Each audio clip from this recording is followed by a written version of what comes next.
Hello everybody, my name is Boulevard, and welcome to a very special edition of Tournament Tactician where I will help you prepare for the Empires of the Ascended Seasonal Tournament. Now, a lot of you may remember that I was on the Analyst desk for the Cosmic Creation Seasonal. That will not be happening this time around for the Empires Ascended Seasonal, but I can still impart the wisdom that I've accumulated over the course of this format onto you and give you my predictions and things like that on how everything's going to play out. And we're going to go over this one deck by deck and really help you understand where everything sits in the meta, adaptations that have come out of builds very recently, and things of that nature. So this is the final iteration of the tier list before we actually get into the open rounds. Now I'm not going to go over what these decks look like. Lee Sin, Discard Aggro, Watcher Control, and Frostbite Midrange. You should have an idea of what these decks look like at this point, but for those of you that are a little bit late on the Thresh Nasus train, maybe you haven't been paying attention the last week, this is what we have been seeing, and boy oh boy has this deck absolutely taken over the meta. Now there is still some flexibility within this build. This is what the decks looked like a week ago. Towards this weekend, players have started to play around with a lot of different things. I know Stalking Shadows is starting to pick up a lot of presence. Players are cutting down to 0 or 1 copies of Rite of Negation as they start to centralize their ban strategy and whether or not Rite of Negation is something that they actually need for the decks that they're going to be playing against. For example, you look at Rite and you say, oh, well, it's really good against Lysandra. Well, if you're banning Lysandra, then you don't need to play that many Rite, do you? Now, one thing that I will say is that Bakai Reaper is another card that's been kind of getting cut and tossed around. The winning list from the Mastering Runeterra tournament, where this had its breakout debut, actually didn't play any copies of Bakai Sandspinner or Reaper, instead going for Withering Wails and Vengeances to help really hedge the mirror match. I've been playing the anti-mirror build, and I have been absolutely loving it. I cannot express how good it is. Anytime I'm not playing Bakai Reaper and my opponent is, and I have Withering Wail in my deck, that feels like a one game. I cannot express how much I do not like Bakai Reaper. And if you could give me a Thresh Nasus build without Ravenous Butcher in it, I'd be on it in a heartbeat. But I do understand that this deck is this card is very synergistic with a lot of these other strategies. So it's a necessary evil. But if you haven't seen the Thresh Nasus deck, this is what it looks like. If you're thinking about Kindred Nasus, don't do it. Don't do it. This is a Thresh deck. This is a Thresh deck. This is a Thresh deck. Now, before we get into the Tier 2 and Tier 3 decks, I do want to talk about what is a lineup going to look like. I think that we're going to see a lot of Lysandra Nasus lineups. That seems to make the most sense to me. This is what players were on last weekend. These are the two best decks in the format by a wide margin. Nobody else is really coming close to the numbers that these two are putting up. And it's really just a question of what is that X deck. And we saw the same phenomena at the beginning of the format. It was Aesol, Demacia, Lysandra, and what are you picking as your third deck? Now, Nasus Endure and Watcher Control don't share a lot of weaknesses, but there are a couple that they share, namely Lee Sin and Frostbite Midrange. And I think that these are going to be two of the more popular third decks for the lineup to round things out and just be like, hey, I am playing 3 of the most solid decks in the format where I have game against just about everything. Now, Frostbite Midrange to me is a little bit sketchier than Nasus and Watcher, just because Nasus and Watcher have been able to really solidify not only their place in the meta, but how the meta looks, because both of them have such phenomenal aggro matchups. And then if you take something like Frostbite Midrange that doesn't have a stellar aggro matchup, that gets, Discard Aggro for a long time was considered to be Frostbite Midrange's worst matchup and was, in some cases, stonewalling it out of the meta. So with Discard Aggro being hands down the most popular aggro deck because of its decent to good matchup against Nasus as well as Frostbite Midrange. The Frostbite Midrange deck is a little bit sketchy to me. Yes, it will do very well into other Thresh Nasus and Lysandra lineups, but if you ever run into triple aggro, you have this sort of stick-out deck that is an exploitable weakness of your lineup. That said, I would still expect Thresh Nasus, Watcher Control, and Frostbite Midrange to be one of, if not the most popular lineups going into Top Cut. I think that the most amount of players are going to qualify with a lineup like that. And you could also trade out the Frostbite Midrange for the Lee Sin,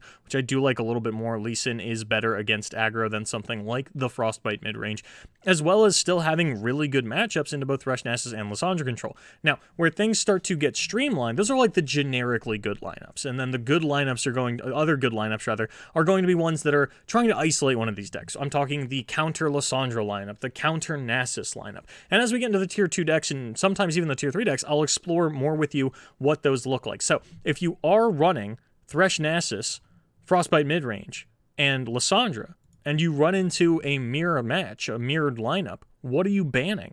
And there's not really a right or wrong answer there. The answer is, that is a question you should have in your mind, think critically about, and decide which deck you want to ban and build your decks to beat the 2 remaining decks. For example, if you don't plan on banning the Nasus Endor, maybe you build your Nasus deck teched for the mirror. If you aren't planning on banning Lysandra, maybe you build your Lysandra deck for the mirror.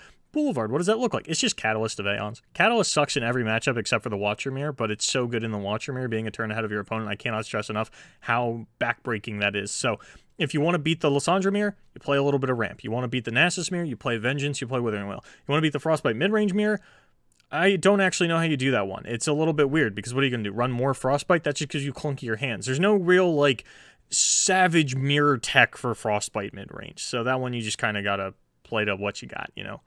And you should be thinking about the same thing if Lee Sin is in your lineup. That's just like a general thing that you should be thinking about when you're building out your lineup, especially one that you know is going to be popular. If you've got Lysandra and Nasus in your lineup, you are going to run into somebody else who has Nasus and Lysandra in their lineup. And you have to think about, you know, which mirrors am I building for? What is my third deck? Does it have game against Thresh and Lysandra, or am I, you know, auto-banning one of these and hoping to 2-0 their third deck? These are the things that you need to be keeping in mind. Now, there are too many decks out there for me to get in-depth on every single lineup and how they're all going to play out. So for now, take what I said, ingrain it in your memory. We're going to move on to Tier 2. So now we're going to get into Tier 2, and for Tier 2, I want to talk about where these decks fit into the triangle and how they, you know, what they're looking to do, because in a triangle meta, which is sort of what we have here, you have the best lineup. For example, let's say it's Nasus, Lysandra, and Frostbite midrange. Then you have aggro, and then you have the counter lineups, and the counter lineups are things that are looking to 2-0 the Lysandra or 2-0 the Nasus, you know, 3 decks that are looking to counteract one of the best decks in the format that you are certain most of the player base is going to be bringing. In this meta, the best lineup beats aggro. It doesn't even have to think about it. The aggro lineups are going to beat the anti-lineups, and then the anti-lineups are going to beat the best lineups. And you can craft an anti-Lysandra lineup. I just don't think you're going to top the tournament with it. Maybe you do run into 7 Lysandras and you go X2 and you have the tiebreakers to get in.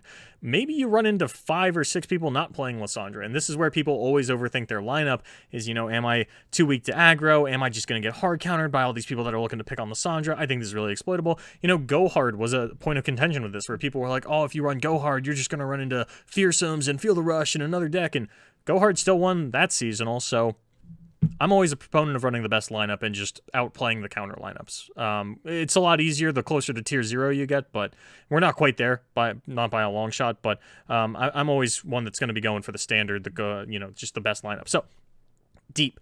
Deep loses to Nasus, Deep beats Lysandra, and it is okay against aggro. It's not phenomenal. Ultimately, I'm not a fan of Deep. If you are going hard on an anti-Lysandra lineup, I think Deep will be in there. Sort of the same thing with Lucian Azir. Lucian Azir is a very specific anti-Lysandra deck at this point. I think that it is just one of the decks that folds, and that's one of the reasons that I'm always such a big fan of running the most popular lineup.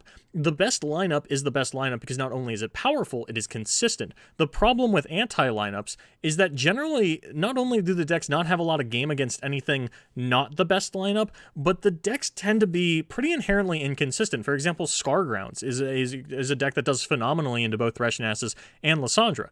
But sometimes that deck just loses to itself, and by sometimes I mean more than I'm willing to take into a seasonal, because even if I do run into Lysandra, if my deck folds, I didn't do what I came here to do with it, and it's ultimately really feels bad. Draven Ezreal, I think, is like out. You know, this is a really good anti-aggro, but because the best lineup beats aggro so handedly without even thinking about it, we do it blindfolded, I don't think Draven Ezreal is a good pick for this seasonal. Now, it's still going to pop up in Top Cut. I would imagine there's going to be, in a top 32, I'll say there will probably be like 4 Draven Ezreal, maybe more. I would expect more, not less, but I just don't like it. But that said, if you are running the best lineup, if you're similar thinking to me that Frostbite midrange is that mystical magical third deck you're looking for, Draven Ezreal does very well into Frostbite midrange. Now, I don't know that Frostbite is going to be so popular that you can counteract that one of the lineup, because I think that there's a lot of experimentation within that third deck. You could even run, you know, something like Draven Ezreal yourself. Just Nasus, Lysandra are really the only givens in a lineup like that, and some players are even going to mix and match, right? They're only going to run Nasus, they're not going to run Lysandra, or vice versa, which is why, once again, not a big fan of counter lineups. Starspring is the deck that I am always too afraid to bring. It does very well into Nasus, and it, according to Mobalytics, it beats Lysandra, but I've heard some points of contention on that from some of the top players, so not totally sure there. But Starspring, because there's not, like, fearsome aggro, you know, like, there's no spiders, there's no mist rates, there's not a lot of Nightfall, I think that Starspring actually is a really solid choice, and you will always see at least one Starspring in top 32, but I don't expect this one to be particularly popular. I could see it in an anti-Nasus lineup, but outside of that, I don't think we're going to be seeing too much Starspring. Shen Demacia is kind of weird, and I actually really don't like Demacia right now. I think that if Frostbite midrange and Nasus are coming out so strong, you know, Demacia just isn't dealing with that particularly well. The curve structure of Demacia, like this super honest midrange style, isn't pairing very well into this aggressive combo style of something like Nasus. Now, Demacia decks do pretty well against Lysandra, but Lysandra can definitely beat them. You know, it's not like a stomp for Demacia just because you're running a Demacia deck. So, like, Demacia, Asol, and Shen Jarvan are really the ones I'm talking about here. Scouts does very well into both Nasus and Lysandra, get into that later, but the Shen Demacia, like any Screeching Dragon deck, is probably the best way to put it. I do not like right now. I think you are going to lose to Frostbite midrange, you're going to lose to Lysandra, and I'm not really confident about your ways of beating Nasus either. You know, I think that Lysandra is the deck that you have the most game against out of a lineup like that, and having played pretty much nothing but Lysandra this entire format, I can say from experience, I do not fear Demacia at all. Scouts I fear a little bit. Screeching Dragon decks, I do not fear as a Lysandra player. Nightfall and Scouts are like these, I called them mid-range aggro in the sense that you get to play mid-range against aggro decks and you get to play aggro against decks that are weak to aggro. I'm not super confident in Nightfall's spot, especially given the drastic drop-off of aggro, but so, like, what does an aggro lineup even look like? It's definitely going to be Discard, it's probably going to be Nightfall, and then whatever third aggro deck people decided to bring, and I'm not really in love with lineups like that, so I'm not going to talk on them too much, but you need to think critically, right? If you are scared of aggro, if you're bringing, you know, like an anti-lineup, and you're like, oh, well, I lose to aggro, think what 3 aggro decks are people actually bringing? Is there anything I can do about it? Because I don't think that you're going to run into too many people that are still on the 12-1 drop plan, right? Like, you're not going to run into a lineup of spiders, pirates, and, you know, whatever the third 12-1 drop deck is. I think that people are just really scared of an aggro boogeyman, and they're not putting a face to it. And if you're going to be scared of something, you need to know what it looks like. So think critically. Is this something I expect to see? And yeah, you might run into it. People get unlucky. You can't overthink these things. But I do like how Scouts fits into like an anti-Lysandra lineup. I think that it is the one Demacia deck that's going to be like, you know, just a little bit too fast and a little bit too sticky for something like Lysandra, whereas Screeching Dragon decks are giving me more time to get on board with like Tavern Keeper and Avarosan Sentry and really start to soften your guys up. Scouts comes at you fast and loose, and it'll tear you down. Nightfall in a similar fashion, although I do prefer Scouts over Nightfall at the moment. Not really the biggest Nightfall fan, never have been. That's a personal bias thing. If you like Nightfall, you're going to run Nightfall. It doesn't matter what I told you, right? Go Hard is in this kind of weird spot where I don't think it beats Nasus. Like, I could definitely see a world where Nasus just hoses this, but what Go Hard's really checking right now is Vengeance. It's like the Vengeance check of the format. You know, you're playing against Thresh Nasus. You've gone to the late game. It's not even about the Go Hard at that point. It's about the Dreadway Ladros combo. You know, if you go for your attacks on 8 as the Nasus player, and then I throw down a Dreadway after the fact, and then I throw down a Ladros on turn 9 on my attack token, unless you are killing me or atrocitying my Dreadway with very specifically a big Nasus, you are not surviving that. You need to have exactly Nasus Atrocity in order to survive the Dreadway Ladros combo, unless you're playing Vengeances in your deck, which I'm already a fan of playing Vengeances, and as such, I don't really fear Go Hard as a Nasus player, but if you are running a more traditional build, I can definitely see you running into problems with Go Hard. So if you are expecting the average Nasus build, that's where you bust out the Go Hard. And also, Go Hard does pretty well into Frostbite midrange. You only need one pack your bags and their board is decimated. You know, that's really all it's going to take unless I got the Hearthguard train rolling, but that's a whole different thing. Typically, Go Hard, I feel, should be beating Frostbite midrange, especially the builds that we have now. I'm a big fan of this. If you are looking to ban out the Lysandra and play against Nasus Frostbite midrange, maybe Go Hard is something that does fit into your lineup. Asol Demacia, I kind of went over the same points as the Shen Demacia. You're not really beating anything out of this lineup, I feel. It's rough. It's rough going. Burblefish Mind Meld is actually a really good Thresh Nasus counter. It's absolutely, like, it gets absolutely hard countered, by Lysandra, but this is another deck where I feel like you're actually really good into both the Frostbite midrange and the Nasus decks, and you're looking to kind of go under them. You know, you only need, there's not a lot of healing in the Nasus deck. If they're not running Withering Wail, which most of them aren't, the only healing that they actually have is 3 Vile Feast. So you look at your opponent in the eye, you say you have a 23 life total, I can manage that. You know, I'm going to go wide with these elusives, maybe you play the 2 Mind Meld, throw out an early Mind Meld. All you need to do is push 8 damage with 2 Poros and 4 spells played already, and that's enough to generally burn them out with the Mystic Shots and Get Excited and things like that. Do bear in mind that they play Rite of Negation, and that negates the entire stack. So if you are playing against them, if you're in a clutch moment and you've got an open turn, you know, don't just throw all your spells on the stack at the same time. Space it out. Go Mystic Shot, Resolve, Mystic Shot, Resolve. You know what I'm saying? Play around the Rite of Negation. Do not forget that. Invoke is a wild card. I've always liked this deck. It's always been underrepresented. As such, I don't think it's going to be doing too well, at least in terms of putting up a top 32 presence. As far as bringing this deck, from my understanding, What Am I is currently off of this deck, and if What Am I's off the deck, I'm not confident in it. And this is definitely like such a unique style of archetype that I would need to do a lot more testing, but I don't think it gets on board enough or like early enough against Nasus. I don't think it really stops Frostbite midrange from setting up their potential combos, and I don't like really anything into Lysandra unless it's a direct counter. So Invoke definitely not feeling the best, but the strength of the deck is still there. And you deal with the Nasus side of Thresh Nasus very well. It's the Shadow Isle portion where you do struggle. So if you feel like this is your deck, it's kind of like Nightfall. You know, if you were planning on bringing Shadow Isle Invoke, anything I say to you is not going to stop you. But I definitely feel like the power level of it has gone down relative to the decks that we are seeing, and it's an unfortunate byproduct. So had to move that one out of tier 1 as much as it hurt. Now the Legion Marauder Ash builds, I still think are really cheesy, but they do absolutely hose Lysandra. And they still have sort of the good matchups that Frostbite midrange have, though I would imagine Marauders beats Frostbite midrange, but honestly, that's a matchup I've never seen. And I do kind of have it here almost to distinct the fact that this is not the Marauder build and this is the Marauder build. I think you're going to see a very standard Frostbite midrange up here in the top cut. And then we get into tier 3. And tier 3 is where a lot of the leftovers kind of are, right? This is where the 12 1-drops found themselves, the Spiders, the Noxus Azir, the Pirate aggro, the Frostbite Foundry, which I don't think is going to be able... Like, Frostbite Foundry obviously doesn't beat Lysandra. Lysandra just beats Teemo pretty organically with their eyes closed, as well as the fact that the Frostbite effects are not doing you anything against Lysandra, because that's not how the deck wins the game. You've got game against Nasus, but I think that the Shadow Isle portion of the deck can go a little bit too wide for you to actually deal with. That's why it's down here. If you are expecting Lee Sin or Frostbite midrange, you know, if you're like trying to run a counter Lee Sin lineup and you think that it's going to be really popular, I would wholeheartedly disagree with you. But Foundry is another one of those pet decks. Like, people that are on it regardless of what I'm saying. Overwhelm is probably the best tier 3 deck. It does very well into Nasus because it is a low HP style of deck. I mean, you play a 4-mana 4-1.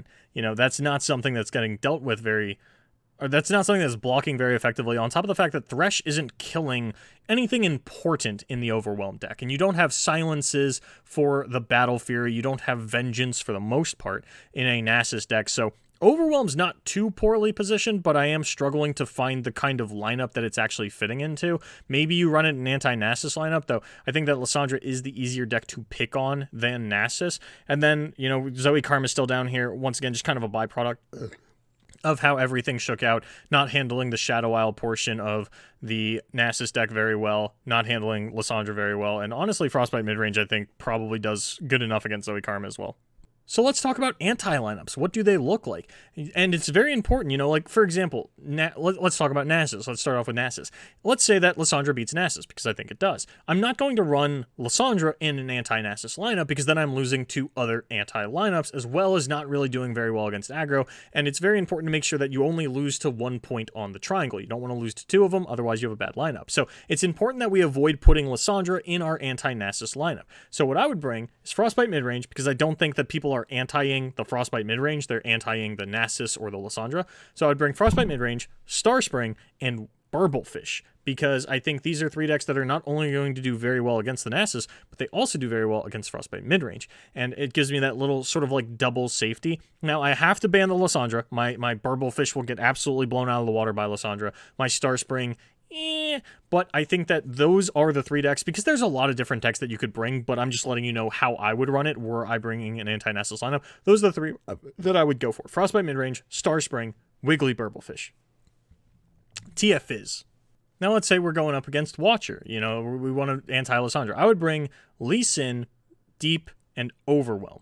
And I think that Lee Sin and Frostbite are like the 2 decks where you're like just on the cusp of being able to get away in an anti-lineup, because people aren't really going to be anti-ing it. My problem with this deck is that if I do fumble against the Lysandra, which is possible, and this is what I was talking about earlier with the anti-lineups having consistency issues. You know, I mentioned Deep. It's a deck that can run a little bit rough sometimes. You know, if you don't open the Sea Scarabs or your particular toss package and you just open all your sea monsters instead, you can just brick. As my anti-Nessus lineup, you know, Starspring. If you've played Starspring, you know sometimes Starspring just loses to itself, and that's why I'm not a fan of the anti-lineups. I am just much more, you know, I'm going to bring the standard. So now, if I do play in the seasonal this weekend, you can catch me running Thresh Nasus, Lysandra, and Frostbite midrange. If I switch off of that lineup and you see me doing that, mind your own business. I haven't actually gotten to test lineups yet. I was grinding out the LP necessary. So if you see me this weekend and I'm not running that, keep it to yourself. But I think that those are the 3 decks that I'm definitely starting with in the testing that I'll be doing going into Friday. And I kind of wanted to put this out after I got my testing done, but I figured, you know, it's better for you guys to take the information and run with it rather than get the minuscule amount of